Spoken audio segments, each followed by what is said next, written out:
Première question, si tu veux, pour lancer un peu la discussion, pourquoi est-ce que tu as eu envie de faire ce récit? Parce que voilà, c'est un travail très documenté, mais que tu présentes sous la forme d'un récit très agréable à lire, un récit dialogué, et c'est la forme d'un échange, en fait, avec un jeune homme désenchanté, désabusé, comme il y en a certainement beaucoup aujourd'hui, qui n'a pas envie de travailler, qui se dit que tout est perdu. Voilà, la crise écologique est là et de toute façon, ça sert à rien d'essayer de se battre ou de faire quoi que ce soit.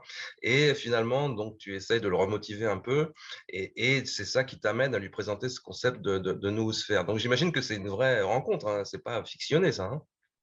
C'est une vraie rencontre. Heu, alors, l'idée de faire un livre sur alors on peut dire noosphère ou noosphère parce Mais voilà, qu'effectivement ça vient du grec nous, on va définir, hein, de toute façon ce que c'est, hein. oui, oui, mais l'idée de noosphère, elle m'est venue il y a déjà une dizaine d'années, l'idée d'écrire un livre là-dessus. Heu, curieusement, c'était, mon ami et chef de bande et patron qui s'appelait Jean-François Bizot, actuel, qui était, en train de mourir et qui me disait, «Mais fais un peu comme ce que j'ai fait moi». Les dernières années de sa vie, il avait fait pas mal de compilations, on pourrait dire en quelque sorte. Il avait repris ses grands thèmes à lui, qui étaient la free press, qui était l'underground, qui était, enfin, et il en avait fait des albums et il m'invitait à faire un album sur mes thématiques à moi dans le journal actuel qui était, qu'on appelait New Age.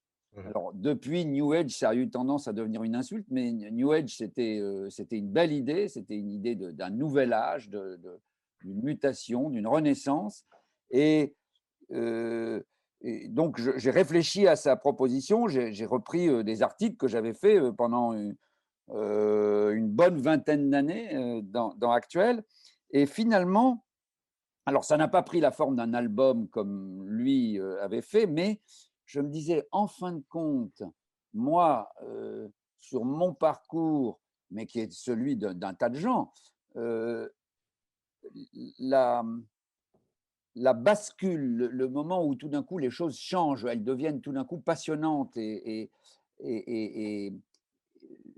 comme si elles accompagnaient une révolution intérieure, ça a commencé par du très dur. Ça a commencé pour moi, par la rencontre avec la fin de vie qui est qui est considérée quand même en général par nos congénères, comme quelque chose une épreuve terrible.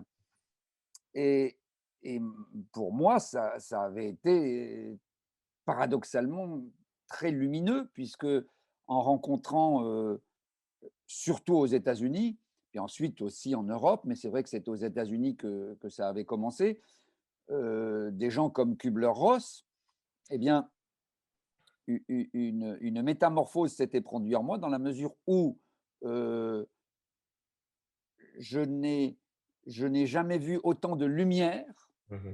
qu'en approchant des gens qui étaient sur le point de mourir. Enfin, c'est incroyable et ou des gens alors, qui avaient failli mourir et puis qui en étaient revenus et qui avaient vécu une expérience de mort imminente.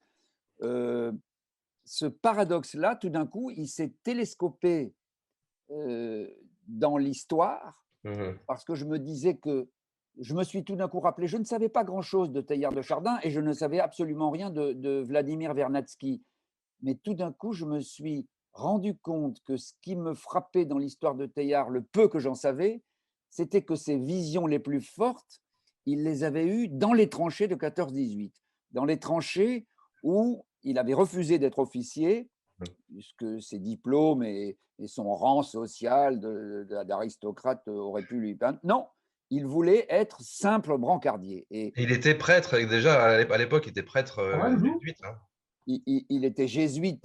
Il était jésuite et prêtre déjà depuis plusieurs années et le voilà qui part. Et il a eu une chance énorme, 2 de ses frères sont morts, Mmh. 2 autres de ses frères ont été blessés. Lui, il a été admirable de courage, il a été énormément décoré parce qu'il a fait preuve d'une bravoure et d'un humanisme, d'un altruisme formidable dans les tranchées.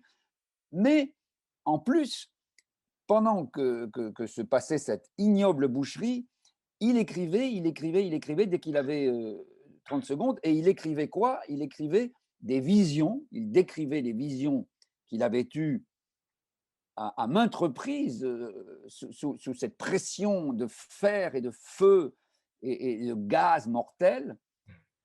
Et je me disais, tiens, mais il a vécu, lui, à un niveau bien supérieur à tout ce que je peux imaginer moi-même dans ma petite expérience. Ce paradoxe qui fait qu'en approchant de l'épreuve la plus terrible, tout d'un coup, quelque chose se métamorphose. Ce que moi, j'ai essayé de raconter dans La Source Noire, c'est une source d'inspiration et elle est noire parce que le noir, c'est cette non-couleur qui garde toute la lumière à l'intérieur.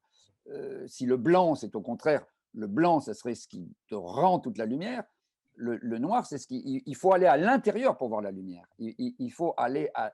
Et quelqu'un qui meurt, ça peut avoir. Ça peut être très effrayant. Et pour comprendre qu'il approche quelque chose de lumineux, il faut aller à l'intérieur de lui, en quelque sorte. Il faut.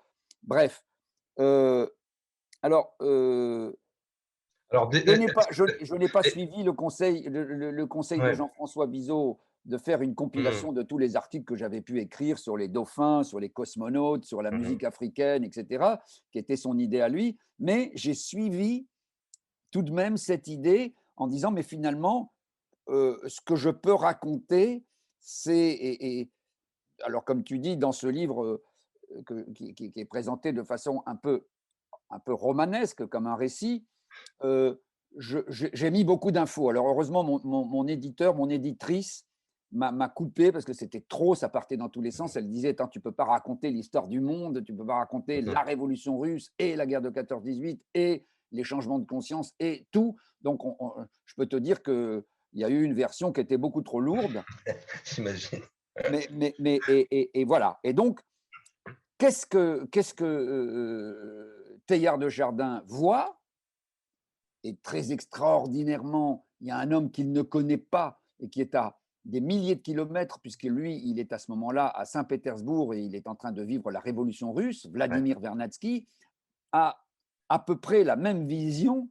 Mhm, C'est que de la même façon que la biosphère, c'est-à-dire la vie, c'est-à-dire en fait le programme ADN qui s'est emparé de notre planète il y a presque 4 milliards d'années, de la même façon que la biosphère a, à un moment donné, pris la forme de l'humain, et de la même façon que la vie, en s'emparant de la planète, est devenue la force géologique numéro un, mhm. que l'être humain, en émergeant de la biosphère, est devenu la force géologique numéro un, c'est-à-dire que l'idée d'anthropocène, ils le voient déjà, tous les deux, aussi bien Teilhard que Vernadsky, et que cet anthropocène ne peut conduit forcément pour eux de manière irrésistible à, à ce qu'ils vont appeler la noosphère. Ils ne vont pas l'appeler noosphère tout de suite, ils vont l'appeler noosphère quand ils se rencontreront à Paris en 1925. Et noosphère, ça veut dire sphère de conscience. C'est-à-dire que sur une lithosphère, qui est une boule de pierre qui tourne autour du Soleil et qui s'appelle la Terre, une biosphère est venue se greffer il y a 4 milliards d'années. Cette biosphère, elle a pris plein de formes. Elle a pris plein de formes. Et à un moment donné, très récemment, elle a pris la forme humaine. C'est devenu, on pourrait dire, l'anthroposphère. Et cette anthroposphère, ils voient bien, eux qui sont pris dans ces tourmentes terribles, que cette anthroposphère, elle n'est pas viable, elle est antibiotique, elle s'attaque à sa propre matrice. Et que, alors, ils sont en quelque sorte habités par un espoir énorme, un optimisme dingue, mais ils voient que cette violence de la guerre, que cette violence de la révolution, ils voient ça comme une sorte d'accouchement, un accouchement qui va forcément donner une sphère de conscience collective qu'ils vont appeler noosphère.